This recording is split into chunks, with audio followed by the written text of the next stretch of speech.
Good morning, everyone. Thank you very much for the introduction, and thank you for allowing me to say a few words. And thank you to everyone in the audience for your support in any way that you can towards my re-election campaign. We are in a very tough fight, and that is okay. I don't shy away from tough fights. I'm a black man in America. I'm used to tough fights. And whenever you fight for freedom and justice and equality and humanity, you're going to be in a tough fight. And so I'm here because, not just here in Chicago, thank you for having me, but I'm here in this moment, in my district, in my race, simply because I speak for Palestinian humanity and I speak for the lives of Palestinians. That's it. They didn't want me to call for a ceasefire. They didn't want me to talk about the apartheid state.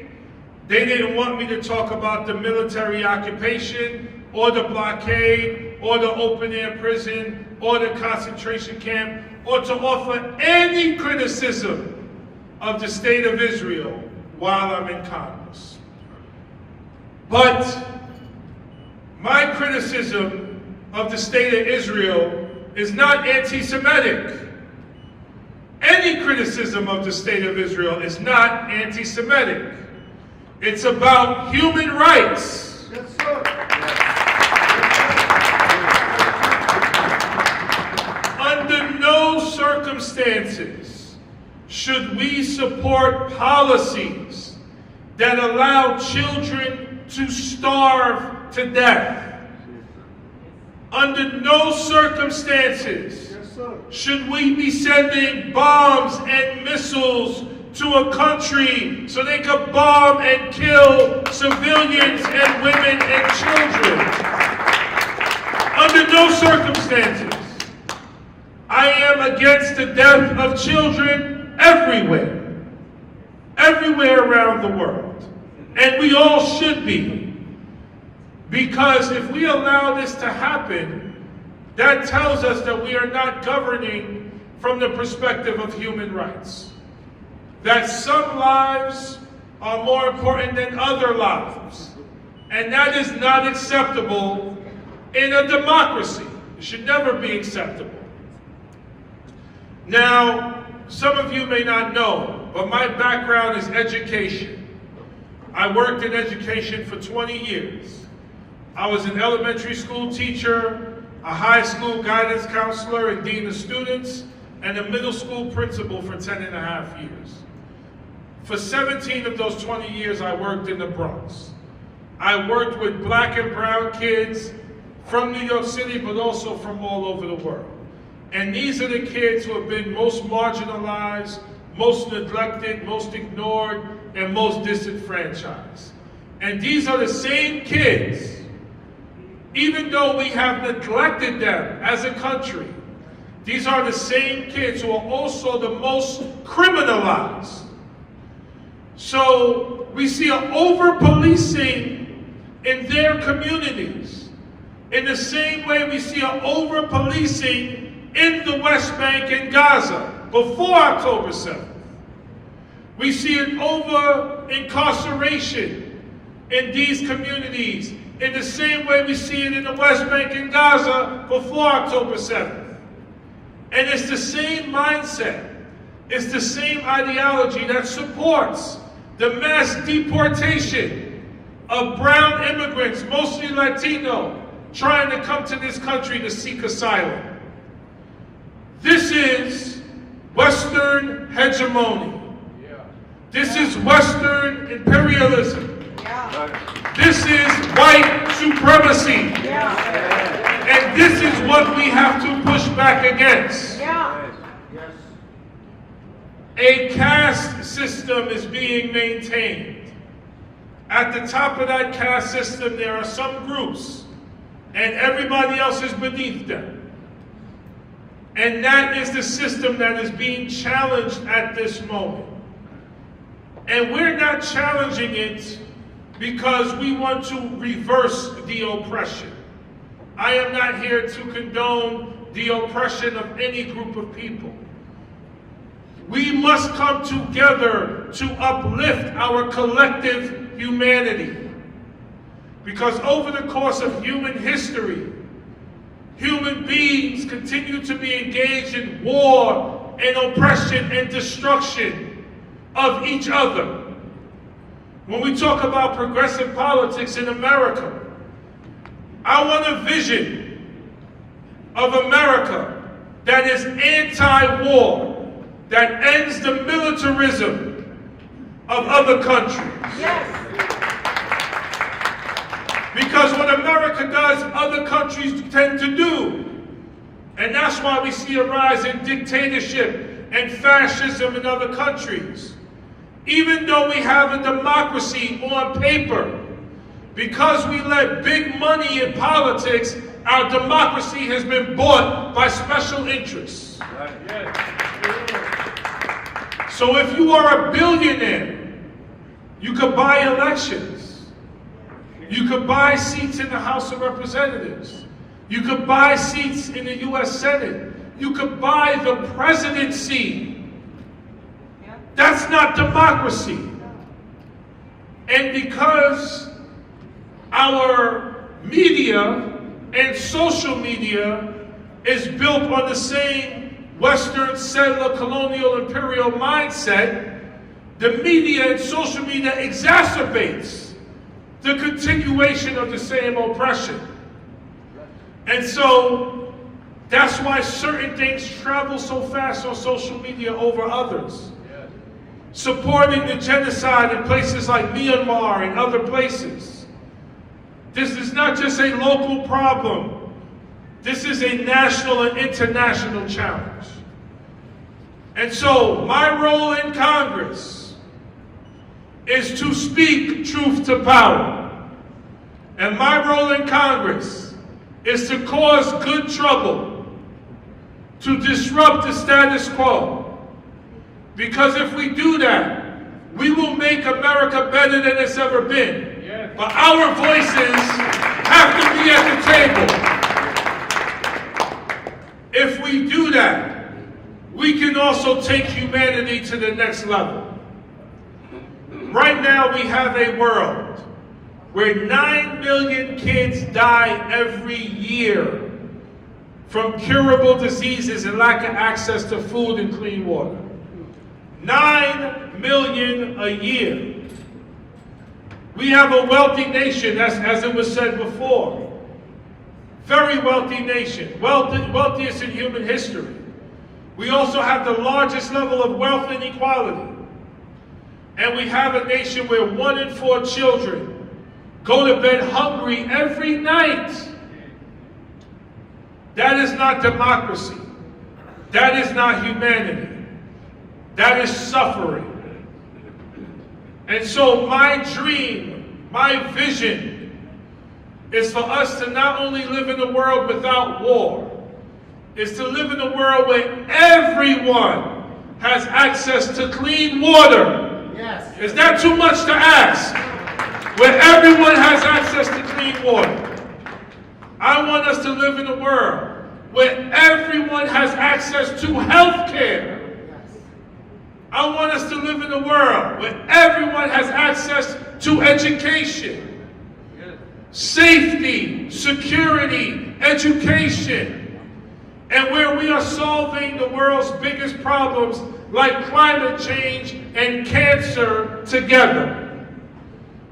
Can we live in a world like this? Yes. Can we build a world like this? Yes. If we don't believe it, it will never happen. And the belief has to come from the people in this room.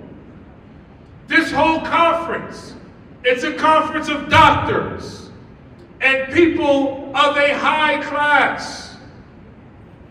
We need your expertise, your brilliance, and your resources to help us make America, manifest what America is capable of being. Yes. It cannot be status quo. It cannot be business as usual. We need a vision for a new America. Are you ready to build it? Yes. We have to build it together.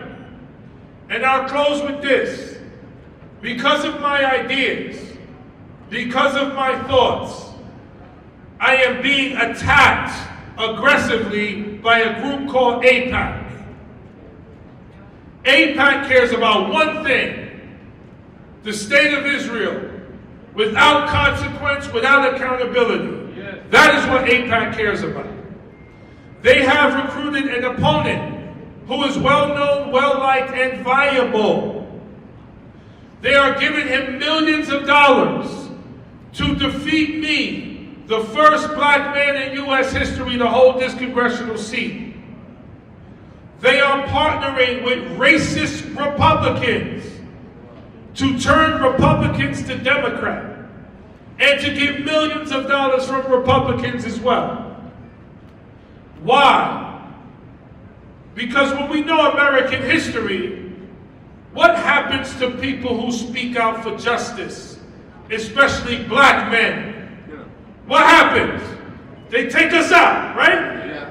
They want to take us out, either physically, politically, economically, socially, spiritually. That is American history. Dr. King, Malcolm X, Marcus Garvey, Fred Hampton, thousands of others who go unnamed. When you challenge power, power pushes back. And so in my race right now, politically, they have an opponent, they have money, they have AIPAC, and they even have Republicans working together to take us out in this race. But they are not going to win, because we are not running on fear. We are running on faith. We are not running on hate. We are running on love. Yes. We are not running on bullying or intimidation. We are running on compassion and humanity. That is who we are. And that is who we are together. Yes? Yes. Together. Yes. Together. Yes. Together. Yes. I don't hear you. Together. Yes. Together. Yes. Together. Yes. We cannot be soft-spoken and docile in this moment. We have to be loud. We have to be strong. We have to be powerful. And we have to be united. This race is not about me. It's about all of us. If we let them win, people are going to stop speaking up for Palestine. They're going to stop speaking up for Muslims. They're going to stop speaking up for justice and freedom and equality and humanity. So we cannot let them win. Right? Yes. So thank you again for your consideration and your support. I really appreciate it. Now I want to be very specific.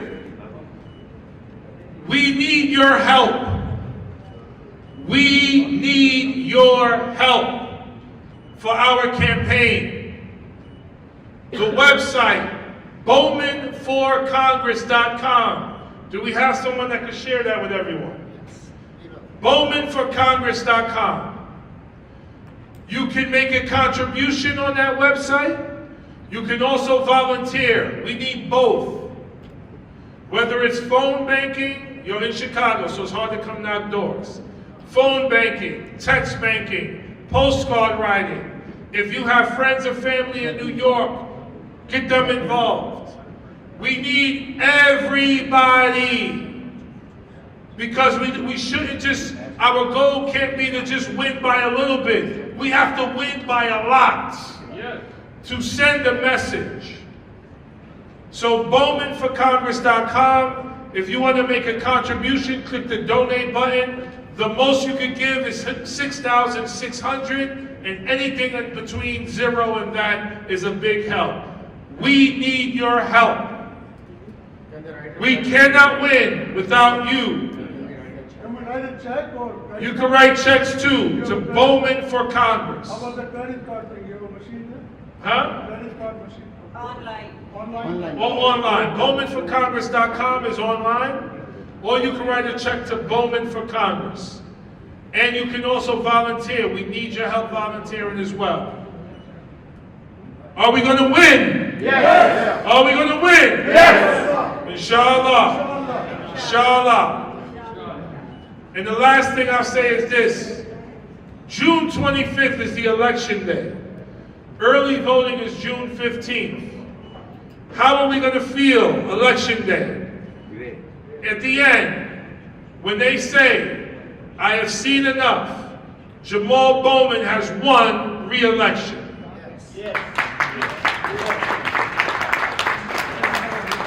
It is up to us to make that happen, because I cannot win alone. I need all of you. So thank you all so much. God bless you.